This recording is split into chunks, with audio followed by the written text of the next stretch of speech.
දැන් මම හිතනවා ඔයගොල්ලන්ට පේනවා මේ ඒගොල්ලන් දුවන විදිහ නෑ. ආයෙ දුවන තැන පහ වුණානේ ඉතින් මේ වීඩියෝ එක ගන්නකොට අර බලන්න ප්‍රෙග්නන්ට් අම්මලා තුනෝ. නෑ ප්‍රෙග්නන්ට් අම්ම කෙනෙක් නෙවෙයිනේ. නෑ. මේගොල්ලන් සාමකාමීව ඇවිදගෙන යන්නේ. දැන් මේගොල්ලන් ඉස්සරහින් නවත්තනවා. නවත්තලා ඊට පස්සේ ලොකු ගැප් එකක් තියලා ආවන ඊට පස්සේ දුවන්නයි තියෙන්නේ.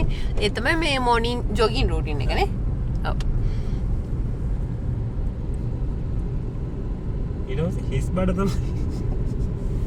බඩද වන්දනා කරන්න. සතුටෙන් පැමිණෙන නද